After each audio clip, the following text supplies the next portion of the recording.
Growth brings new challenges, even in a spirit-filled community. As the church expands, unseen tensions rise and overlooked needs surface. Faithfulness now requires wisdom, structure, and shared responsibility. Acts chapter 6 shows how God uses order to protect unity and advance his mission. This is the Acts of the Apostles, chapter 6, season 4, Empowered by the Spirit. Welcome back to Bible chapter by chapter, where we walk carefully and faithfully through God's Word one chapter at a time. In Acts chapter 5, the church faced challenges both within and without, but God preserved holiness within the community.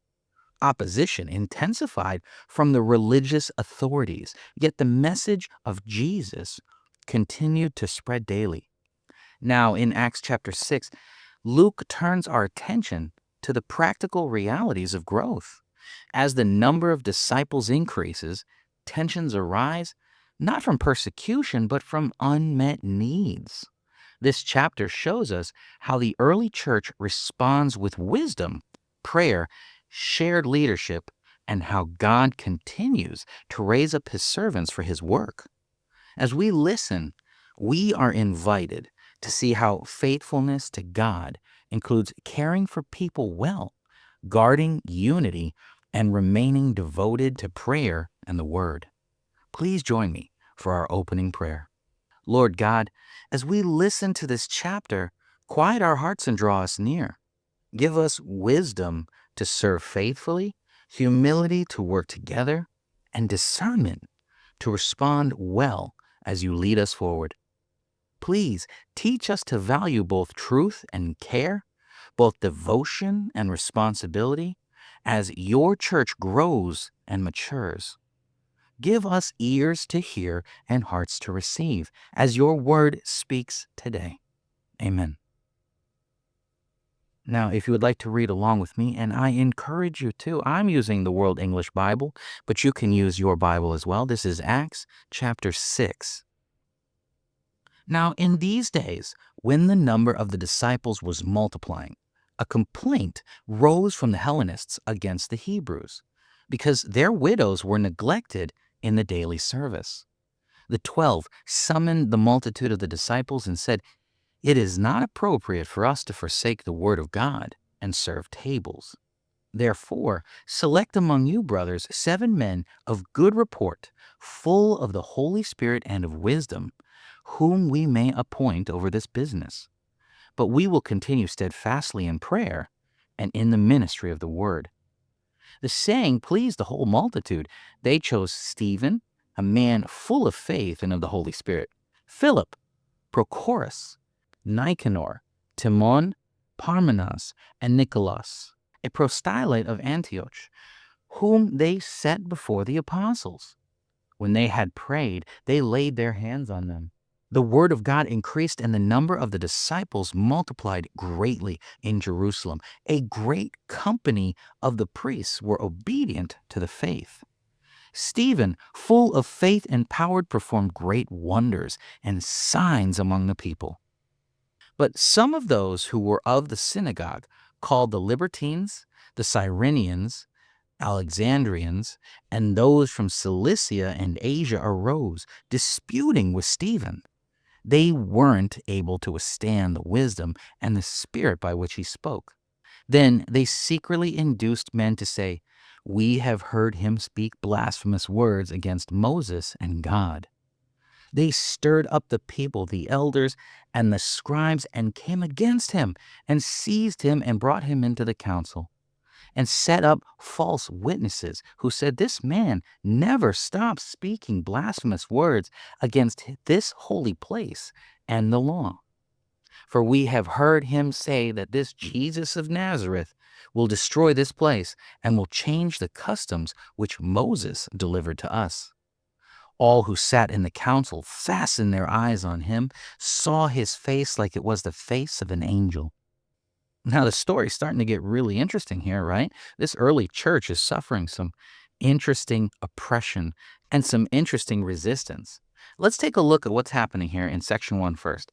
Growth tension and the reality of unmet needs. Acts verses 1.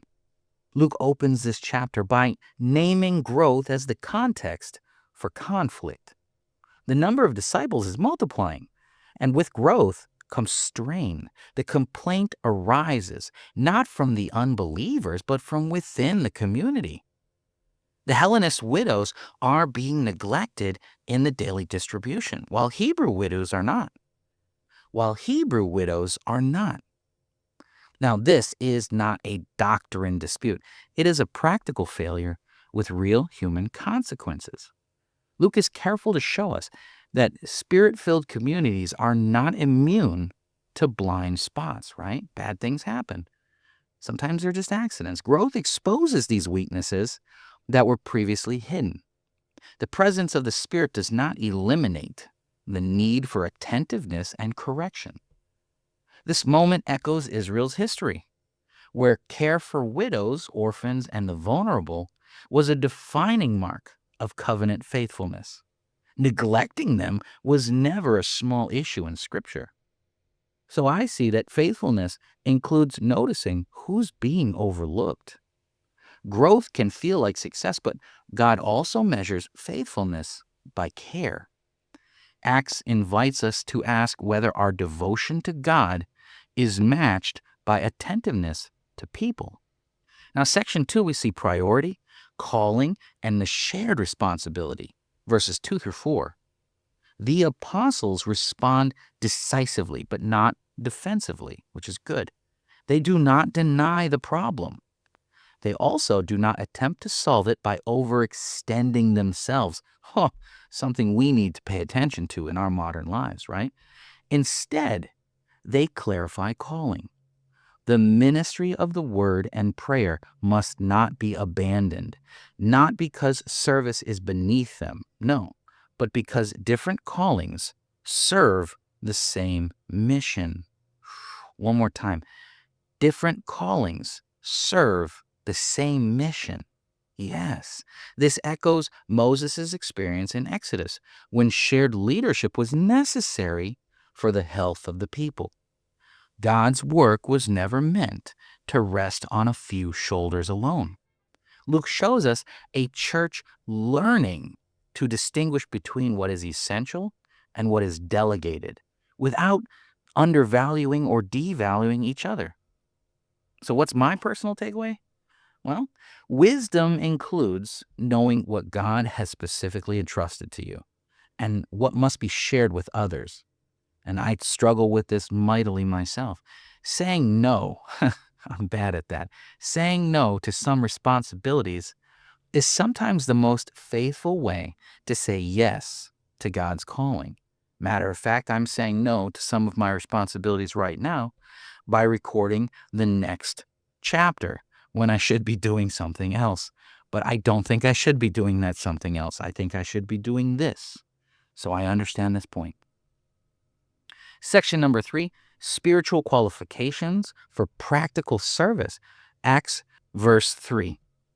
Now, the qualifications for those chosen are striking, right? They are not selected for efficiency alone. They must be of good reputation, full of the Holy Spirit, and full of wisdom. Luke emphasizes that practical service is spiritual work. Caring for the material needs requires spiritual maturity.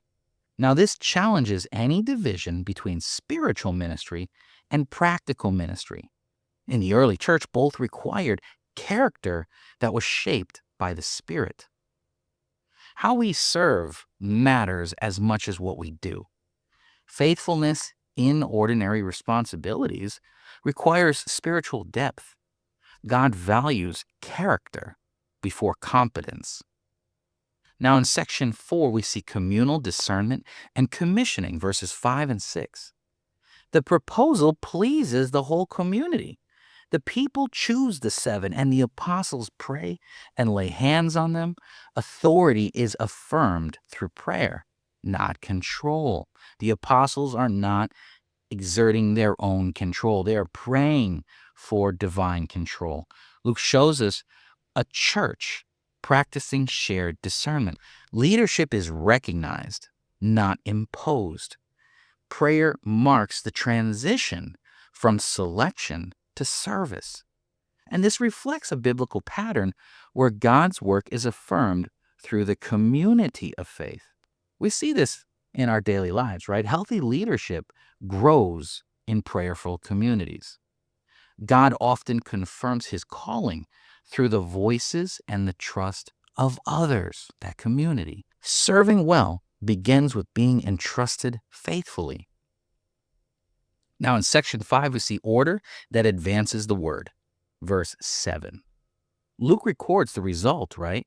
The word of God increases. The number of disciples multiplies. Even priests become obedient to the faith. And this is a key theological point.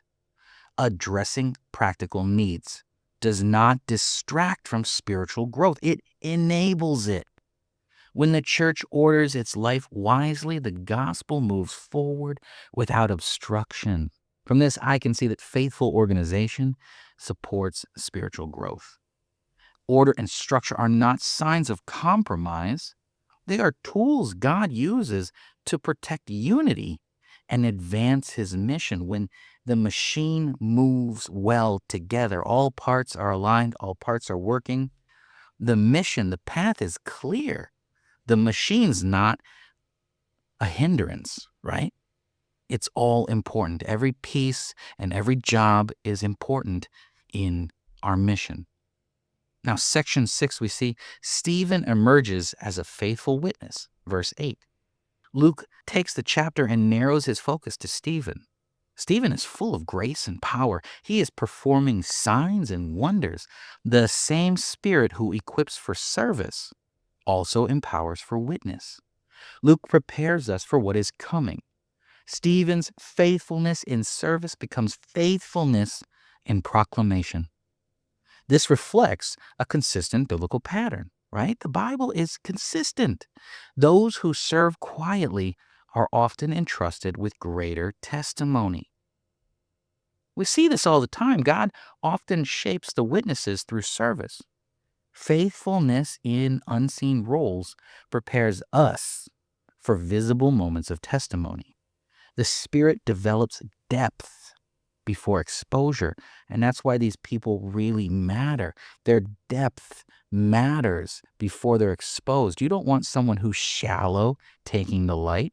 You want someone who's worked for it and earned it and put in the time. They have depth and understanding and wisdom. Wisdom comes from depth, and we should have that before exposure and the light is pointed on us. Now, in section 7, opposition, false accusation, and scriptural parallels. Interesting. Verse 9 through 14. Opposition arises quickly, as it usually does, right? Stephen's wisdom cannot be refuted. So accusations are manufactured, right? When you can't fight the truth, you lie. He is charged with blasphemy against Moses, the law, and the temple. These accusations echo those made against Jesus himself. And Luke draws a parallel intentionally. Faithfulness to Christ often invites misunderstanding. When truth cannot be defeated, it is sometimes distorted. What's my takeaway? Yeah, standing faithfully for truth may lead to misrepresentations. Acts reminds us that faithfulness is not measured by approval, but our alignment with God. We need to stay faithful in our path, in our mission, and not let the false accusations and the lies blind us from the truth that we're following. In section 8, we see the face of an angel and God's quiet confirmation. Verse 15. The chapter is short, right? But it ends with a striking image. Stephen's face appears like the face of an angel. And Luke does not explain this, right? It's strange. He simply records it. This is God's quiet affirmation. In the midst of accusation, Stephen is at peace. God's presence rests upon him. This moment echoes Moses descending from Sinai. He's radiant from God's presence. God's nearness does not always remove trials. Okay? God's right there with Stephen, but he's still in the trial. But God sustains us within the trials. Faithfulness can produce peace, yes, even in the face of uncertainty and opposition. Think about when you pray about your own problems and the peace that you feel after you've said your piece. You've asked God for help. You feel at peace. Please join me for our closing prayer. Wise and faithful God, please continue to teach us to serve with humility, to lead with wisdom, and to remain attentive to the needs around us. Shape our character through faithfulness in small things, and prepare us to stand with courage when truth is challenged. May your Spirit guide us in unity, order, and love. Amen. Thank you for joining me for Bible chapter by chapter as we went through Acts chapter 6 together. This chapter showed us that growth requires wisdom. As the church multiplied, God provided structure to protect unity and care for those who were being overlooked. Faithfulness was expressed not only through preaching, but through service, discernment, and shared responsibility. Luke also introduced us to Stephen, a servant chosen for practical ministry, yet filled with wisdom and grace and power just the same. His faithfulness in service prepared him to be a courageous witness. Acts chapter 6 reminds us that God's work is advanced through both devotion to the word and attentiveness to the people. Order does not hinder the Spirit. It often becomes the means through which the Spirit works more freely.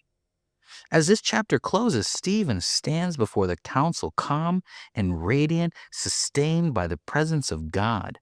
What follows will test faithfulness under pressure and reveal how deeply the gospel challenges established assumptions. In the next episode, Acts chapter 7, we will hear Stephen's testimony. It is a sweeping retelling of Israel's story. It is a bold proclamation of God's faithfulness and a costly witness to the truth of Christ.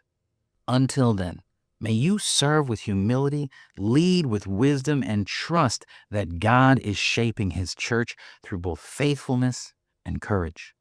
Thank you for being here with me, and thank you for listening to Bible Chapter by Chapter.